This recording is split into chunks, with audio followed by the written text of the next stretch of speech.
another episode of Tech Lounge. We're here to spotlight innovators that are shaping the tech landscape, and I'm your host, Aaron Jordan. Here on this couch, man, we got a crazy serial entrepreneur, y'all. Man, this guy is a cornerstone of Miami's tech community.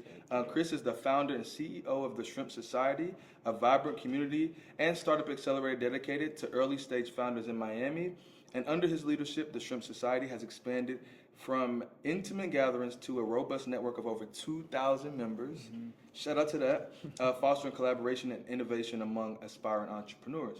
Also, in partnership with the city of Miami, how I actually met Chris, he spearheaded the Built in Miami startup program, which in the second cohort guided over 200 local entrepreneurs to launch numerous startups within an 18-week accelerator cohort. And I was a proud graduate of that program, so shout out to you for that, Chris. Awesome. His commitment to nurture Miami's tech ecosystem has been instrumental in positioning the city as a hub for technology and innovation. And beyond his community building efforts, Chris has a rich background in serial entrepreneurship, having launched and sold 3 startups.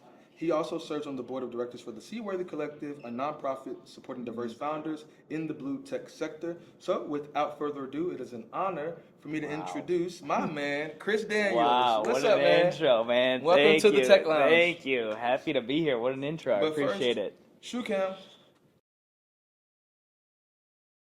Okay, so let's start off this thing with 2 truths and a lie. Okay. I'm gonna try to guess what the lie is. Okay.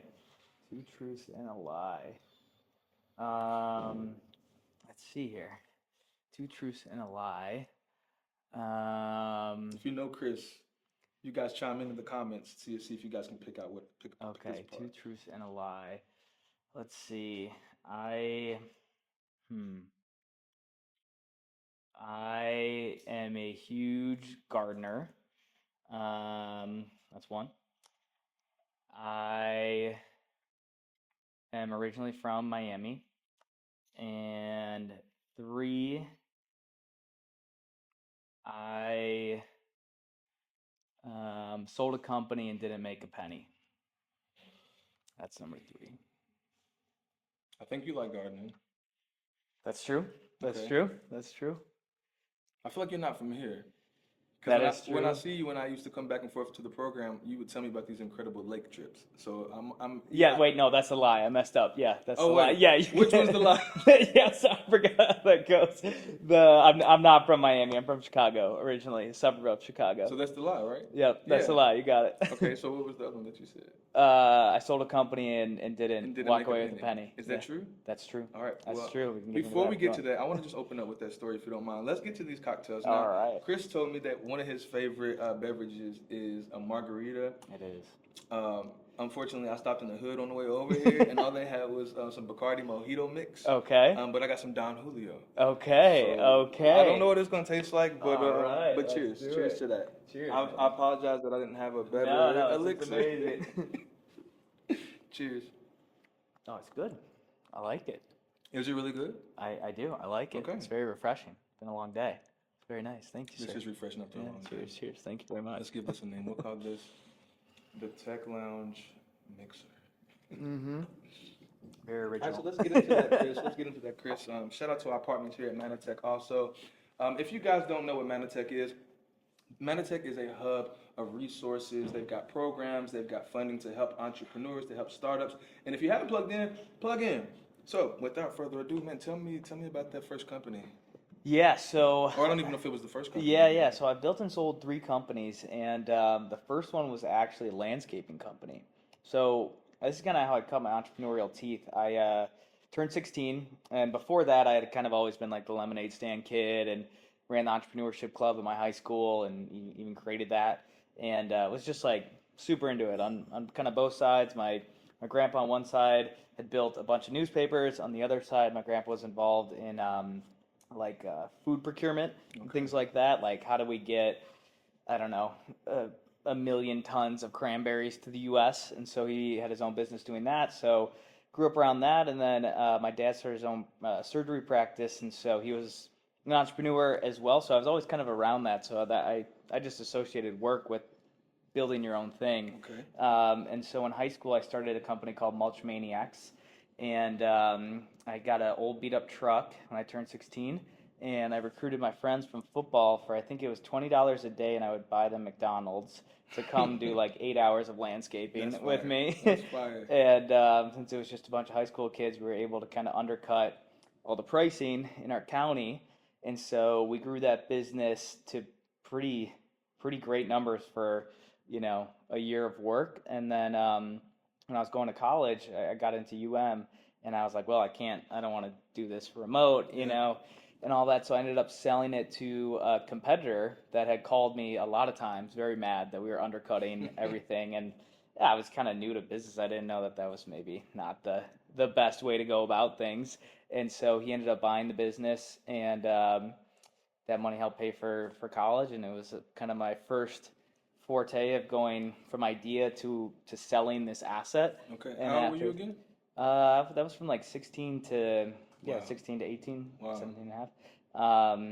And So so you were one, born with this itch, this entrepreneur itch. It just sounds yeah, like it's hereditary. yeah, it was just like that was always what I wanted to do. I thought of it more as like that's what you do.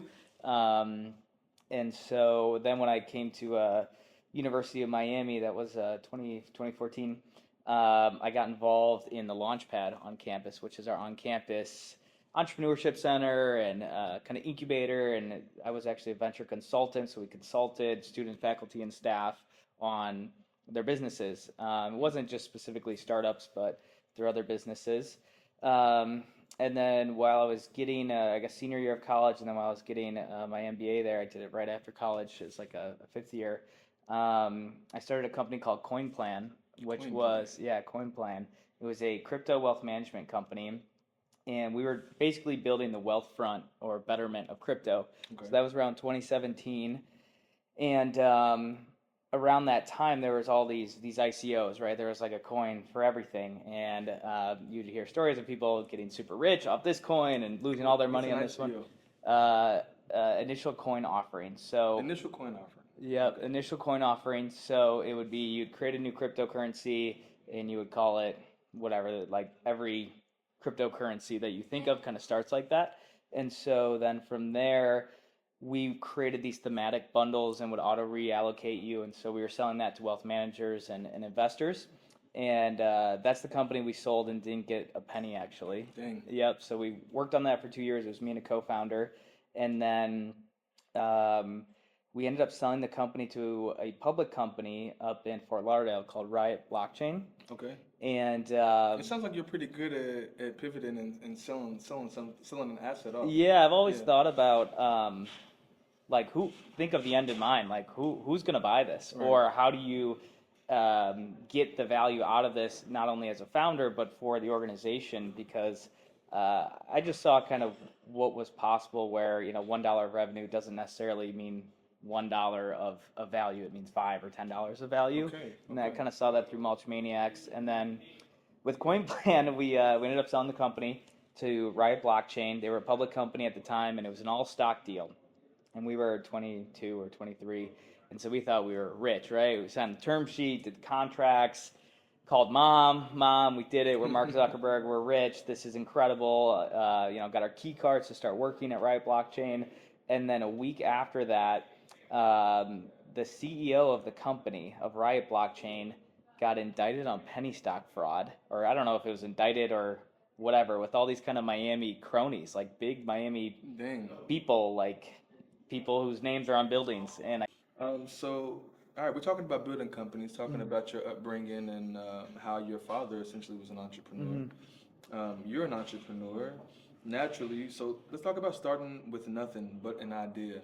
What are the first three things you tell an aspiring founder to focus on? First three things I tell an aspiring entrepreneur to focus on would be: one, you have Actually, let's get a little more specific. Okay. A tech founder, a tech an founder. aspiring tech founder. I would say I think this one applies to any kind of thing you're building, Okay. but you have to go out and actually meet and build a relationship with the person that you think is going to buy this or use this. Okay. I've seen a lot of entrepreneurs in all the programs I've done, and I know right off the bat if they're going to not cross over that bridge and become successful with that specific venture if they have a huge reluctancy to think like a detective and go and conduct real interviews. I kind of think about in that early stage, you are like Sherlock Holmes or CSI Miami or something. Like you have to be the detective on that crime documentary and understand the motives of this potential person that you think is the buyer. You have to understand their motivations. You have to understand why they're doing this, what else is out there, how are they achieving this, goal, that this endpoint that they're getting to without your product.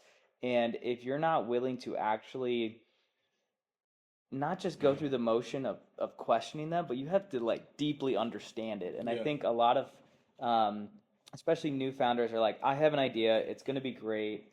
Let me create this, and if I build it, they will come. And I don't have to talk to anyone because I'm shy and I don't want to be pushy or salesy. And a lot of times it's because they're also afraid that it's not their hypothesis is not going to be true, right? If you want to build widget A and widget A does this thing and you go out and talk to the people that are supposed to buy widget A and they say, I don't want that, that stops your dream, right? To me, that doesn't stop your dream. That's just information. You need data. You need data. You say, okay, perfect. Why not? Why does it work? Why doesn't it? What would get you to buy this? What would get you to use this? So deep detective style investigation on the target user, and that target user is going to change a lot too. I mean, with Secveris, a startup where I was the first employee here in Miami, our target user changed like drastically from who we thought we were selling to and who was using the product to who ultimately was, and all of that. So I think that's huge. Another one is you have to be okay with asking for business.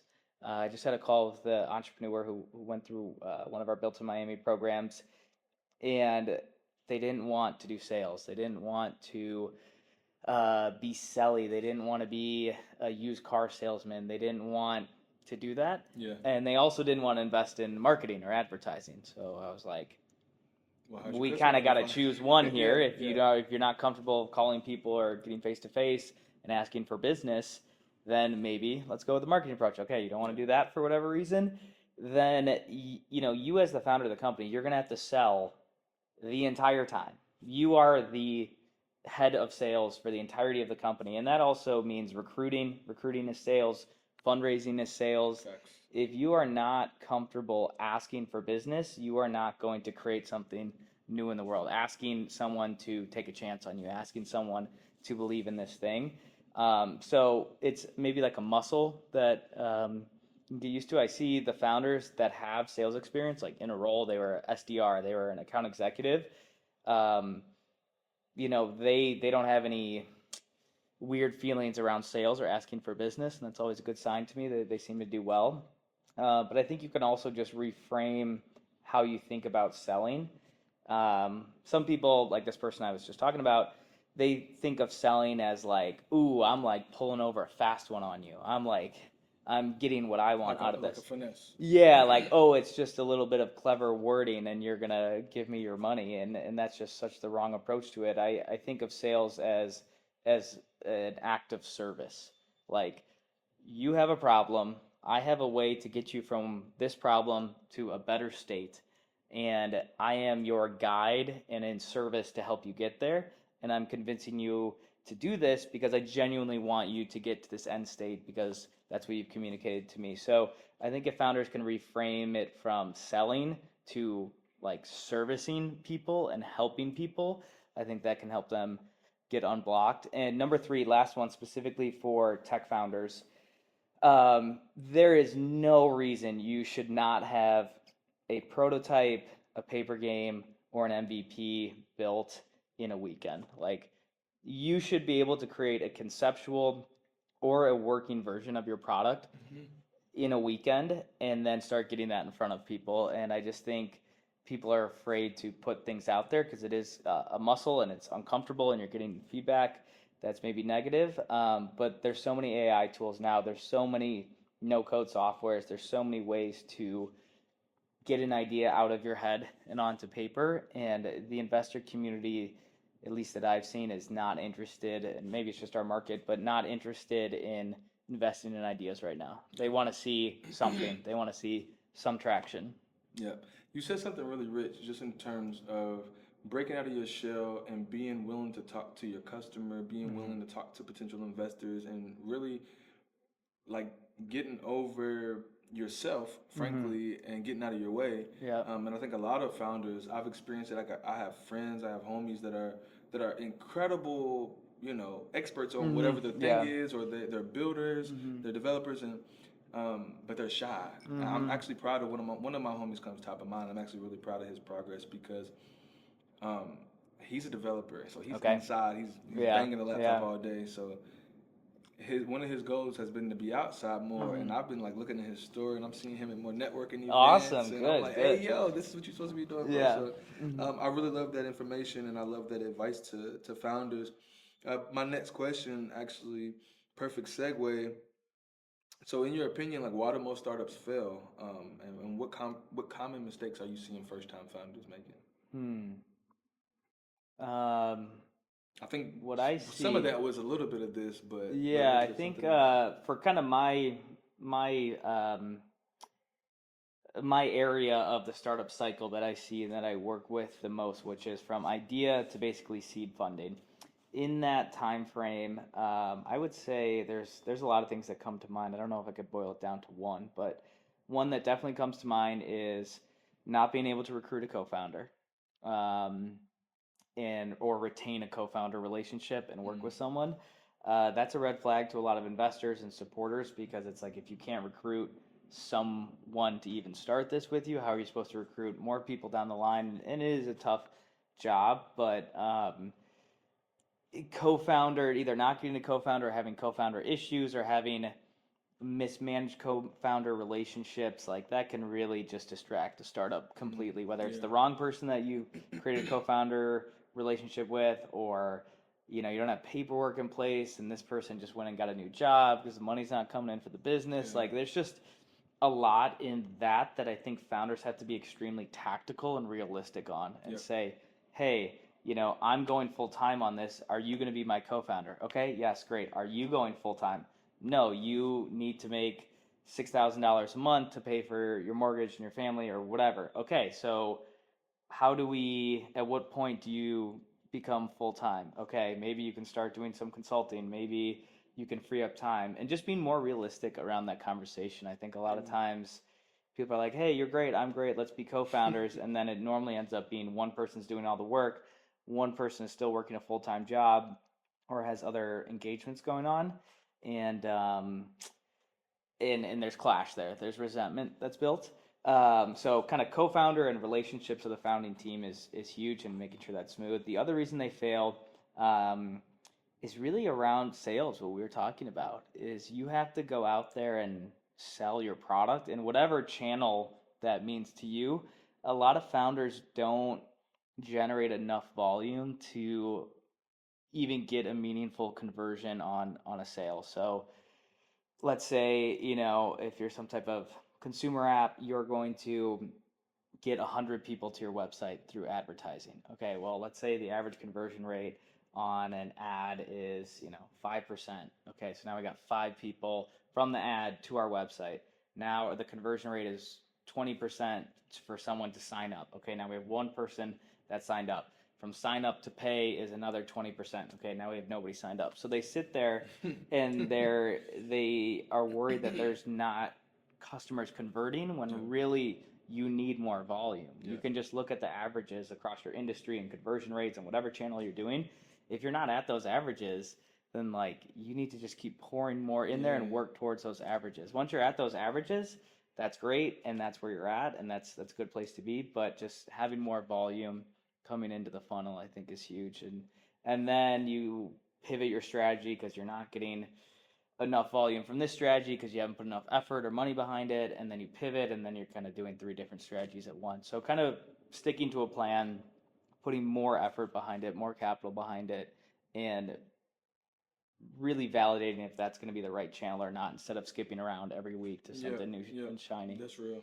Mm-hmm. That's real because as a startup, I mean, there's a little delusion that comes with all of this. Mm-hmm. Yeah. Entrepreneurship in general, just Yeah. kind of believing in Yeah, the you gotta be a unseen, and little, yeah, yeah. gotta be a little nuts to jump off the Yeah. porch. Uh, But I think that there's resilience that's built in all of that action, Hmm. and I think that it takes a special person to dive into their idea and to be willing to have it validated or invalidated by outside Hmm. forces, Yeah. and then be able to take that as information Hmm. to iterate and make their thing better. Hmm. So, all right, we're here in Miami. We're here in sunny, beautiful South Florida. Yeah.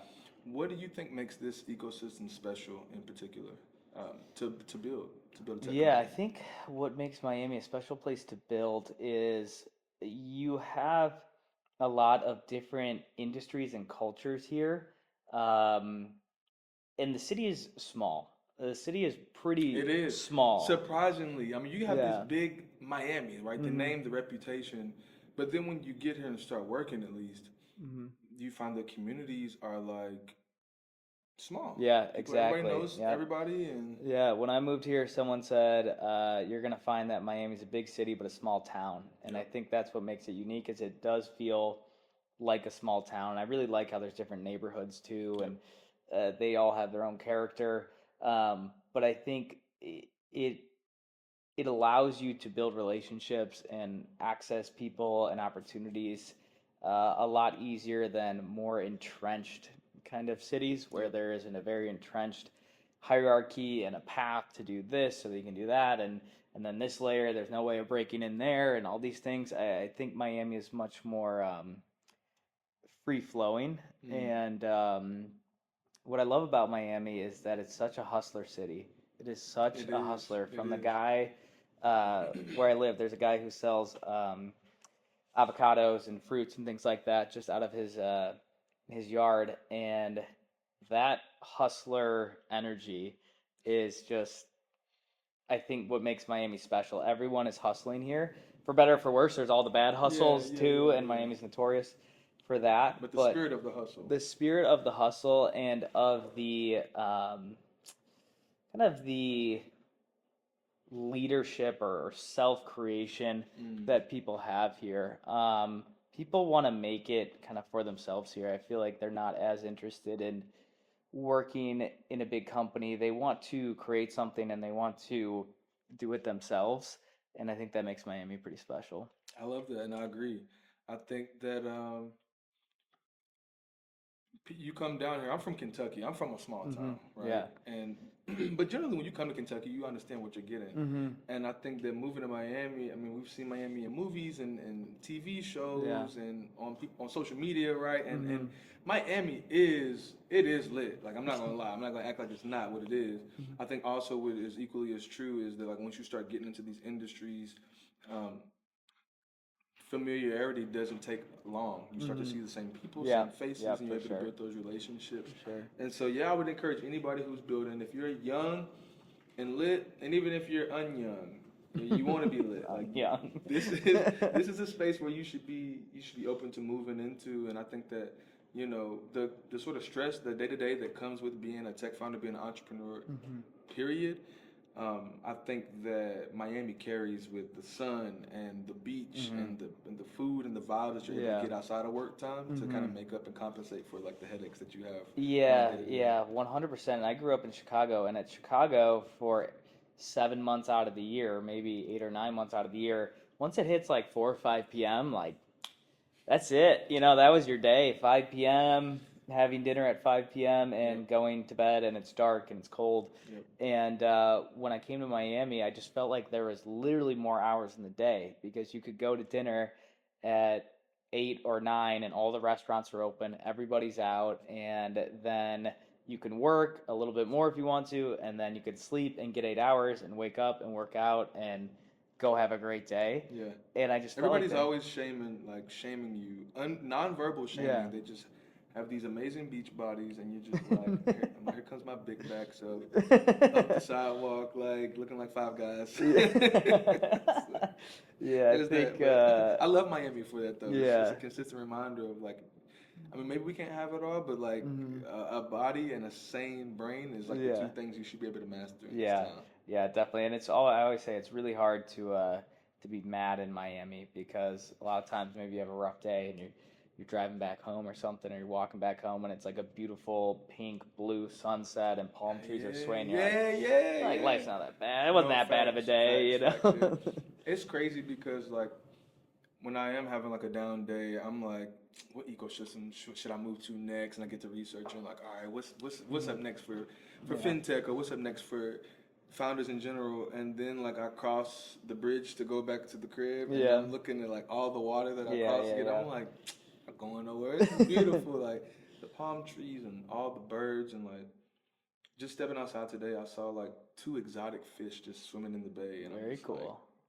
I grew up on public programming, so like I'm nerdy. I get into like Bill Nye the Science Guy. Like, so yeah, that little quirky stuff, it just really it touches me in a special way. And you can't get tropical fish where I'm from. So I thought that was a vibe. I want to pivot a little bit and ask about fundraising.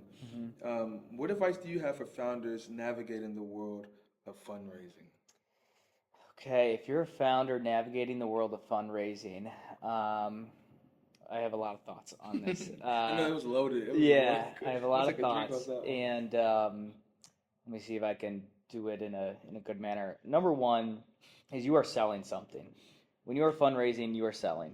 You are selling the investment into your company, which you better see as valuable because no one's going to buy something that's not valuable. So you are selling that your company is at this stage, and the future stage, it's going to be more valuable, and here's the roadmap and the story that communicates how we're going to go from here to here, and the investor's investment is going to fundraise, or is going to rise, So I think founders generally, when they come into, especially tech, I think tech's a little bit different because it's kind of more aggressive of a fundraising environment. They think of investors as this like magical figure or character. And in reality, investors are people. Whether it's an angel investor, that is a person who worked hard for that money. Right. And just like you work hard for your money, and someone came up and asked you and said, hey, I'm starting a business, I need $50,000, and I'm going to figure it out and it's all going to work out. You'd be like, what are you talking about? Get out of here. Right? So founders have this idea that an investor is like stupid, or, they're not logical people. If they, that's so real. It's like they think they're just out there, and I just have to find them and pitch them, and they're going to believe everything I say. And in my experience, investors are extremely smart. They're extremely logical. They see right through any BS, and you're not trying to pull one over. Similar sales, like you're not pulling one over. You are selling an asset, which is your company's shares. And so I think if you can get the mindset of I'm selling a financial asset to a very sophisticated financial buyer and a very probably sophisticated business person, a lot of founders just don't give it the respect and preparation that it deserves. And it really, what happens is they get introduced, right? They say I'm fundraising, and you get introduced to an investor, right? Someone says, hey, this person I know, they invest in startups. Okay, great. You go to that coffee or you have that Zoom call, and the person drills you with questions and tears apart your entire thesis and story because you didn't prepare enough, or you didn't think that they were going to be awake for the call or something. And I think that freaks a lot of founders out. Some say, okay, we're not fundraising. We're going to focus on sales. We're going to figure it out. Right? Yeah, let's get a grant. Yeah, that happens a lot. And so I think if you think about it more as you're selling something, you need to, one, believe that's valuable. You need to have a story, a clear story that is a logical story, not a fake made-up story that is a fairy tale of how you're going to achieve this outcome and become this company that you're selling the future of. Yeah. So that is one, and I think storytelling has a huge part in it. I think some founders don't, I guess like we have the founders that aren't being as, legitimate in their story and their roadmap to achieving this as they could be. They're more like aloof, like it's just going to happen. And then you have a founder that is kind of thinking too small and thinking more tactically of how do we just get the first dollar, or how do we get the first $10,000, and they're kind of in the business. Yeah. And as the CEO or the founder that's fundraising, you need to be able to paint a picture and tell a clear story of how you are going to change the world. What's up, y'all? It's Aaron Jordan, your host of the Tech Lounge podcast. Thank you for coming to kick it with us today. I hope you learned something. This episode is brought to you by Pebble. Pebble is a fintech company that helps event organizers to monetize and manage their marketplaces. Think about festivals, concerts, sporting events, and local farmers markets.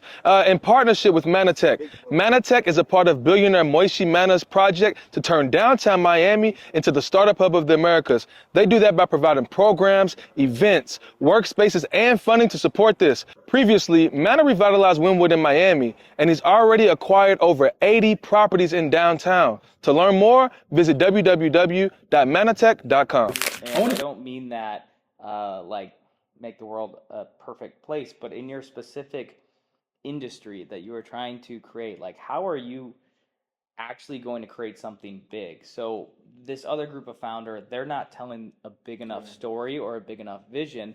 So in that case, an investor might be like, okay, that seems interesting, but it's not enticing enough for me to give you $100,000. They don't hear the word scale ringing. Yeah, when you're talking about it's not big enough to justify the lockup of the money and the return period and the risk of all this thing, because they can go put that money somewhere else. So you have to think, in your own world. I'm sure maybe you have stocks or investments and things like that. Like they are looking at your investment, investing in your company as part of that portfolio of investments, and they are not stupid. And you have to put yourself in their shoes. And if you can't convince yourself or a friend to give you $20, how are you going to convince someone to give you $200,000, right? So if your story doesn't live up to that test, you got to work on it, and you have to be able to communicate it effectively. It's a lot more detailed and much more of a framework than I think people give it credit for. Wow. I think that there's power in what you just said in terms of like an investor's not this pie in the sky abracadabra genie in a bottle figure. They're actually like a real person, like you said, who's worked really hard for their money and wants to make more money. They want to use At this the end of the day, investment to make some more they're money. trying to make more money, and I think I completely agree. Founders, they think it's just a blank check, and it's not. If you've ever been on the other side of a of the investment where the company's not doing well and you're losing that person's money, it is a very uncomfortable spot to be in. I mean, want to imagine. they are pissed, just like you'd be pissed if you gave someone $100,000 and things weren't going well, right? That's obviously the risk that they're taking, and hopefully good investors that make a lot of investments will be good, but it is not a fun position to be in. So I think that's why second-time founders have an edge, because if they fundraised and lost the company, they have some serious kind of chips on their shoulder around that experience, not only just experience running the business, but around feeling that intensity of a failure and all that pressure on you from investors. And I think that brings them back to be much better the second time around. I saw a meme earlier and I felt it. It said it was like um, it said first time founder, and it had somebody like about to fall off the side of a cliff, like tiptoeing around, and it said second time founder, and it had the same person like walking, like sweeping on that same like very what's that word? Steep. Like cliff? Yeah, it was a cliff. Yeah. What do you call it? Like it said steep, right? Yeah, steep. Yeah, steep. Yeah. This is kind of strong. But yeah, it was just amazing the comparison, because exactly what you just said. It's like I'm a first time tech founder. I founded other companies, but tech is way different. You said about the aggressive fundraising, like it's almost a machine, and sometimes it feels like, at least. It's just like, okay, I've got to get more exposure. I've got to get more visibility. I need to be on more folks' radar. I need to also at the same time build genuine, authentic relationships and not go for the jugular, right? Yeah. But like build these genuine relationships and get people actually genuinely interested in what it is that I'm building, so that by the time I approach them to have a fundraising conversation, it feels natural. It's like, oh yeah, no, I've been seeing you building this thing, and I've heard about it, or I've saw it, or and also understanding that every conversation is not going to be a yes or a check. The first conversation is not going to be, oh yeah, we're going to give you $500,000. Yeah. It's like, hi, my name is John Doe, and it's a pleasure to meet you. Thank you for telling me about your company. Yeah. And then like you have to have other follow-up strategy after that. That's not like, abrasive or aggressive, but just feels natural. Maybe you see them at a conference, and I think it also boils down to like positioning yourself well as a founder. Yeah, I like agree. going to support community ecosystem building events and like just really being in community so that like that visibility is there naturally, and so that it doesn't feel like a cold call or a cold whatever, email, Yeah. text message, whatever. Yeah. So yeah, I think that was big. There were some really good questions that I had pulled up. My iPad just died, so Gotcha. if you don't mind, indulge for a second, Yeah, brother. Brother no, the Chris. drink is good. The I drink want is to good. find. You know, I think while you're looking for that, I do want to share, and it's something we covered in Built in Miami that you know I'm passionate about, which is fundraising with momentum. Yes. And I think what you described is spot on. The fundraising process is not we have a call, you say yes or no, and then I move on to the next one, or the next day you wire me $500,000. It is a process of getting to know the person, especially in the early stage, right? There's no financials to go off of. There's no historical data to go off of. In the later stages, maybe like Series C, D, and E, you know, that's more of like a private equity type of analysis. And we're looking at a ton of data and looking at margins. We're looking at all that stuff. But in the early stages, most investors are just saying, do I trust this person? Do I believe what they're saying? Do I think they have the conviction, the determination to actually go and build this thing for 10 years? And do they have the leadership skills to make it happen? Yep. And so the relationship has to develop. And in that, you can use what's actually happening in your company to signal the momentum in the company. I call it, you know, fundraising with momentum, which is at all those touch points, you're giving some type of update of how the company is progressing, because that's going to create the fear of missing out, the FOMO. And what that equates to from the investor's eyes is stock price going up. Yesterday's price is not today's It's price, not today's price. right? So Say it again, brother Chris. yeah, yesterday's price is not today's Not price. today's price. That's the momentum that you have to show is happening with your company, right? And you can't lie about it, because as an investor, you're going to go through due diligence with this investor. You can't just make stuff up. It has to be true.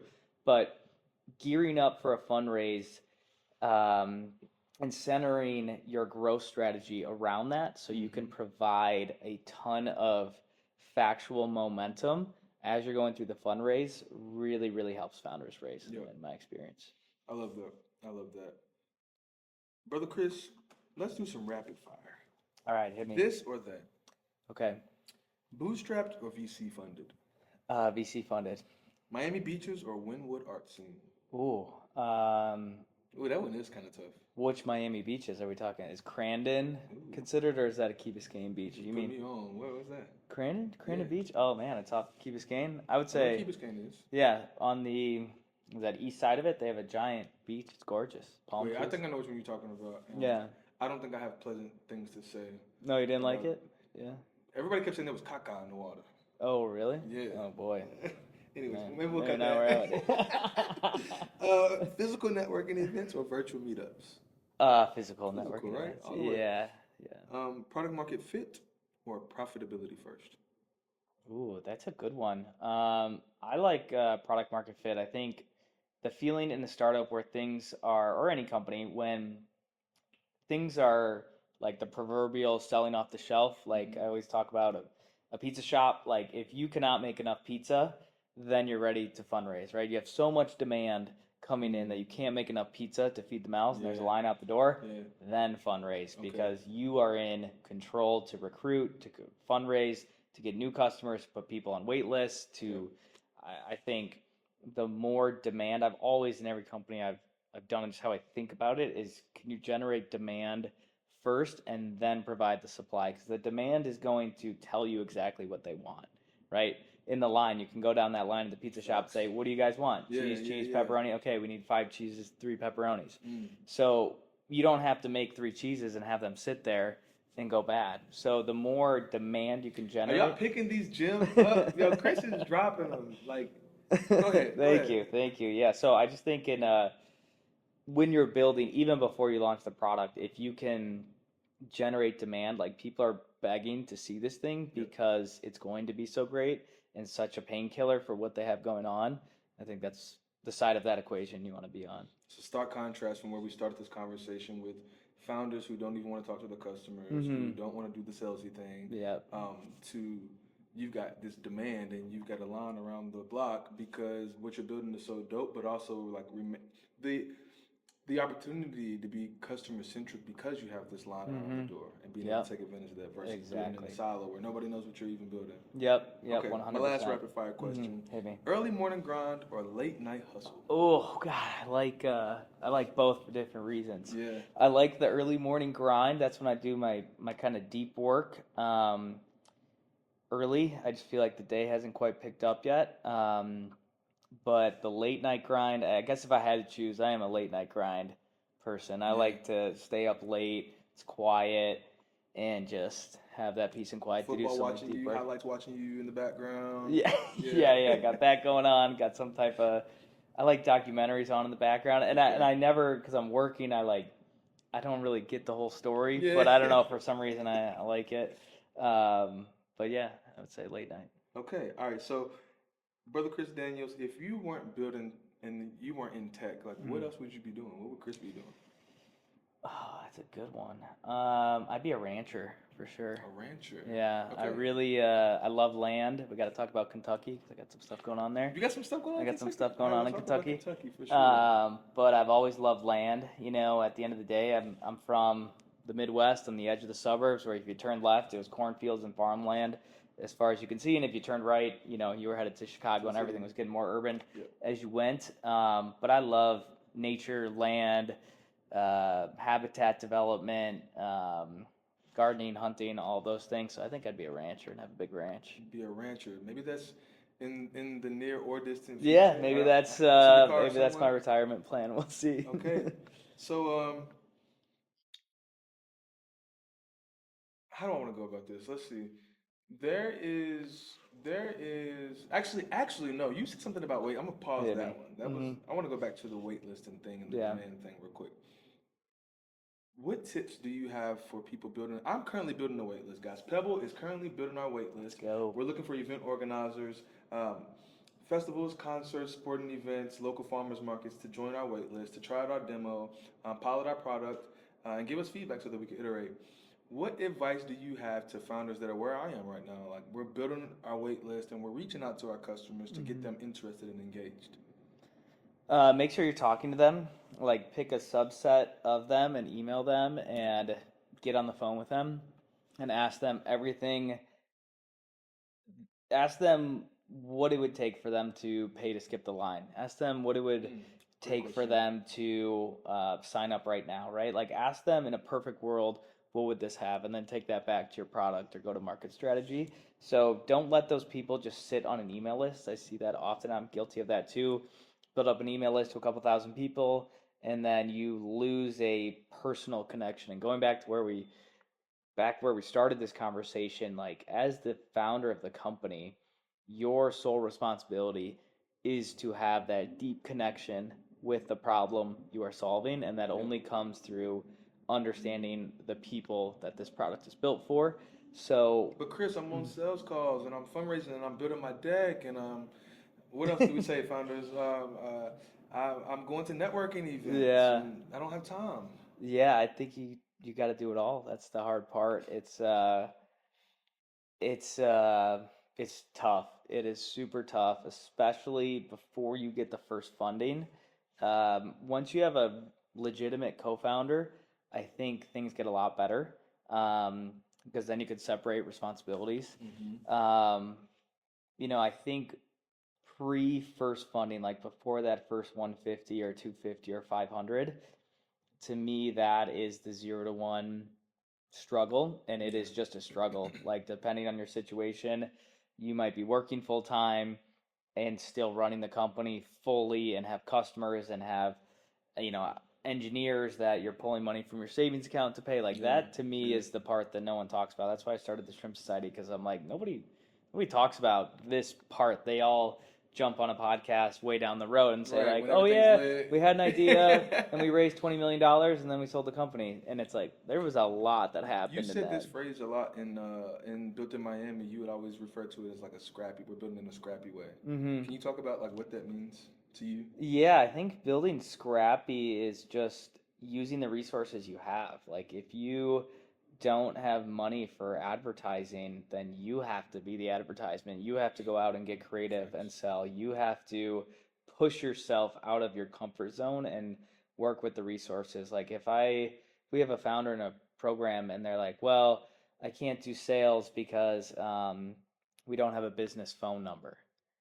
That is ridiculous to me. Like that is not being scrappy. You Yeah. need to literally scrap tooth and nail for They must have a corporate background. yeah, exactly. If you are not willing to scrap tooth and nail to get your first cohort of customers or to get your first fundraise, it is not going to work. Like with Sec Barris, I was the first employee of that company, and I remember the founder came to me one day in the office, said, "Hey, I want to talk with you." And then we went to what's that taco shop right in Koyo? no, the other one. SoCal. SoCal. SoCal Ooh, Tacos, ooh, yeah. SoCal. Went to SoCal and he's like, "Hey, we need to move to San Francisco tomorrow. We have to meet with these investors. I don't know how long it's going to be." And I was like, "When?" And he's like, "Tomorrow."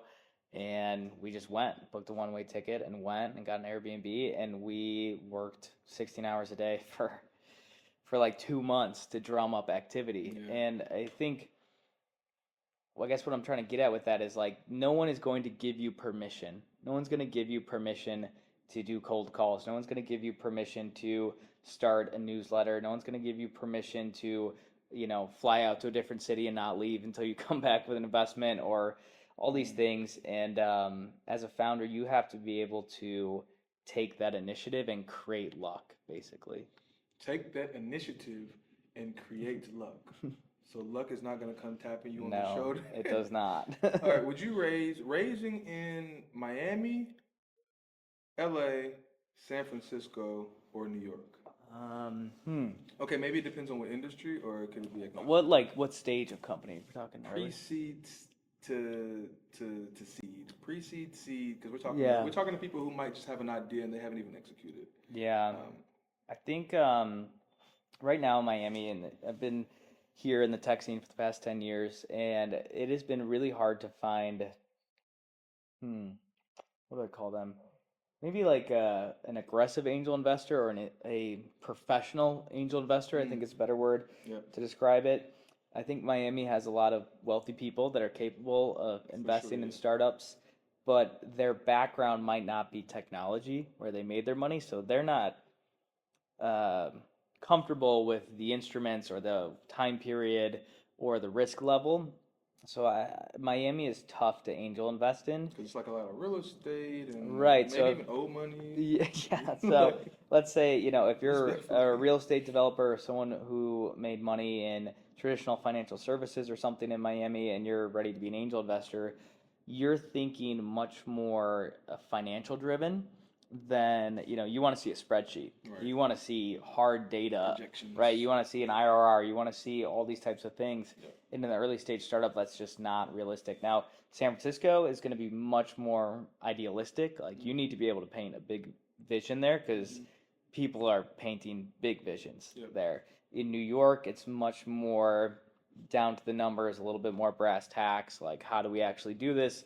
What's the investment amount? Obviously New York financial capital, Right. people are generally a little bit more on that side versus San Francisco is going to be more kind of dreamer, big visions. Miami's unique because we draw so much people from New York, right? New York and Miami, it's just like a little highway Back on and American forth. Airlines or It's something. it's Yeah. like an hour and a half flight. Yeah, it's kind of, what do they call it, like the sixth borough or something of New York? But They call it Miami the sixth borough. yeah, I think so. Oh, Yeah. I did one thing right. Yeah. But yeah, so in Miami, you have a lot of that kind of traditional New York style investor that wants to see a lot of financial things. You have a lot of real estate investors. But in my experience, you don't necessarily have like a deep technologist that has built and sold a company that is now an angel investor and it now has a risk profile Right. where they want to invest, right? Let's say they're 39 years old. They just made $12 million from, Airbnb IPOing, and they want to angel invest $1 million a year or $500,000 a year. That person is tough to find in Miami. They are out there. Miami Angels is a great place where, those people are kind of congregated. Okay. But I think that's tough in Miami. I think Miami thrives in kind of more your seed round. It's just generally in Miami, people and investors want to see real revenue, right? Going back to that hustler mentality of Miami, Yeah. like, where's the money? Yeah. Where's the money? Are we making money on this business or not? Right, When are we going to be profitable on this business? And I love that about Miami because it's real versus, maybe on the San Francisco side, it's a little too dreamy. We're going to lose $100 million for 10 years. See the wizard. Yeah, exactly. So I think Miami's good about following the money, but then your startup has to actually show that you're generating revenue. Okay. So generating revenue, obviously not the end all be all, but important to get to. What would you tell founders who aren't generating revenue, but are looking for ways to gain traction to get to their either their first set of customers, their first customer set, or that's the question. One is just call everyone you know. Yeah. I think that to break through in your startup, you're gonna have to kind of drop an ego or any type of, I don't know, ego, shame you feel about promoting yourself.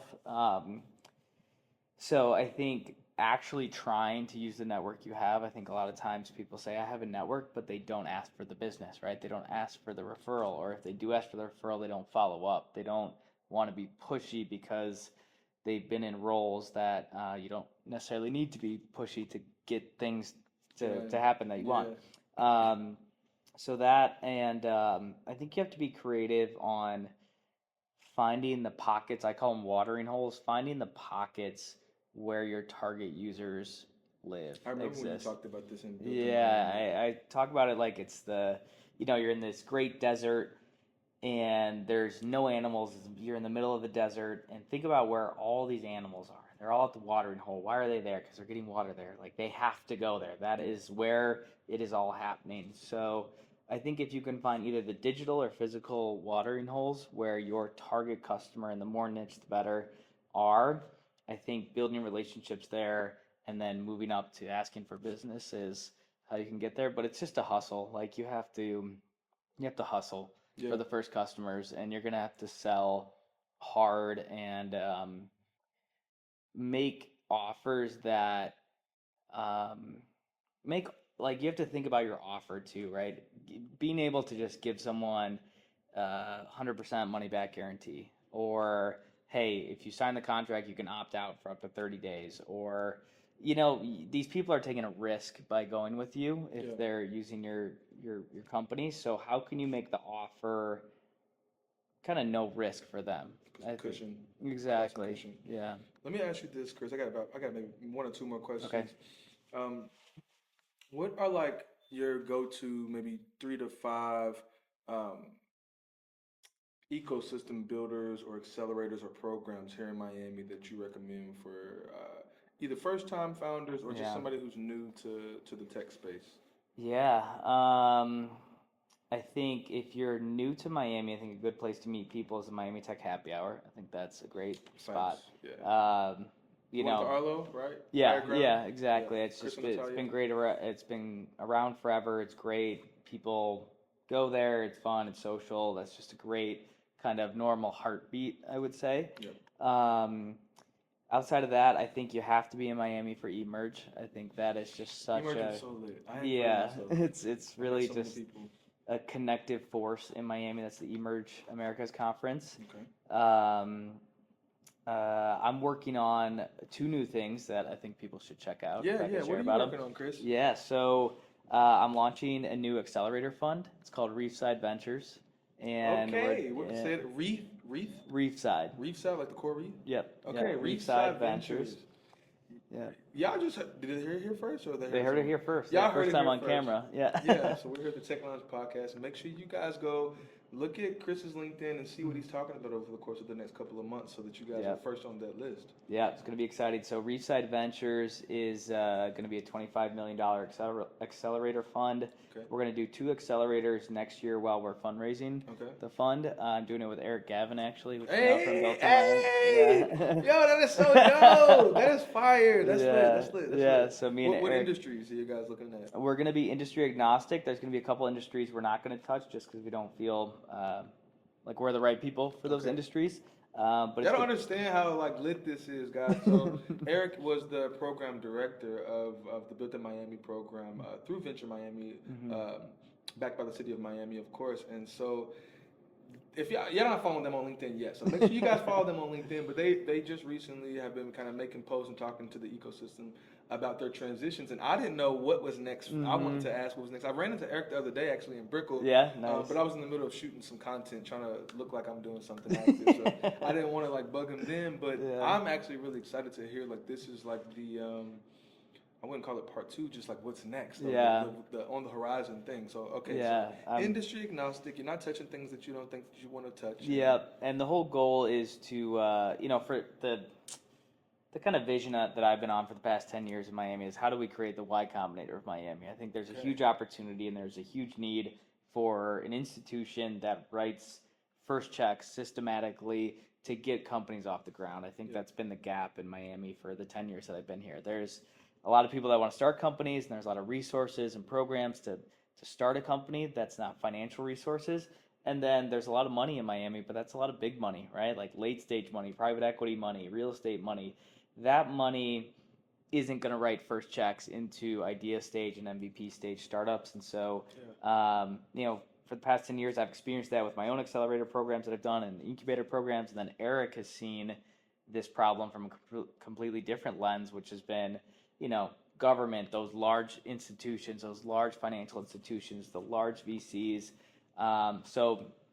We've been friends I'm excited. for a long time. Yeah, and I'm super excited. I have tremendous respect for him. And Yeah. I'm just very excited about That's that. dope. So That's dope. we're going to get, everything's going to be launched in January, and we're going to do our first program in the spring out of the Lab Miami, which I'm involved in. Where do we sign up? It'll probably be reefsideventures.com. We don't even have the domain yet. You guys heard it real you guys are getting first. this juice. This is the spill. All right, so just hold your horses, guys. I'm gonna follow up with Chris, and we're gonna distribute this maybe on. We were talking about where we're gonna distribute this podcast, so maybe check us out on YouTube and LinkedIn and Instagram where we currently live. And I'm gonna post some information when this episode comes out about where you can follow up with Chris and Eric to be a part of this. Incredible opportunity. Wow, this is lit. Yeah, This it's is going to be dope. awesome, man. I'm excited about our programs. Excited about the other thing that we're trying to do with Reefside Ventures is make it of Miami for Miami, and I guess more specifically South Florida, right? We say Miami, we mean South Florida. We want the limited partners, the investors in the fund, to be people that live here, people that have built their career and their success here, and have that be an avenue to open up doors, right? Someone who's built, let's say, a large company in Miami as an LP in the fund, can they open doors to do pilots at their company or, companies in their portfolio? So we see it as a very, regional focused fund, and excited to get to work on it. Honestly, man, a lot of things wow. are happening. Yeah. Ladies and gentlemen, Chris Daniels of Reef Ventures, here sitting on the Tech Lounge couch. Is there any other gems you want to leave the folks with before we get out of here? I think the biggest thing as a startup founder is no one is going to do it for you, and you have to completely get past this concept or maybe what you've experienced in other places, but like every single thing that you create for this startup will be created by you or someone that you are employing or partnered with. Things don't just happen. You have to make them happen. So actually in the Built in Miami program last year, you guys, Tracy Levine made me this bracelet. Tracy! She's the best. We love Tracy. It's a bracelet that says shoot your shot, and you have to shoot your shot out there and create opportunities for luck to happen. You are not going to build your startup sitting there watching YouTube videos, building a product. You have to get out there and actually build it and shoot your shot. So So yeah, it's been a blast, Build man. it, shoot your shot, man. Chris Daniels here in Miami. This has been the Tech Lounge. I'm Aaron Jordan. Come back and kick it with us next time. We've got some incredible information. Only the hottest people here in Miami to the world. All right, see y'all next time. Thanks, Chris. Awesome, man. Thank you so much. Amazing, Appreciate man. it. Amazing. Appreciate it. Thank you.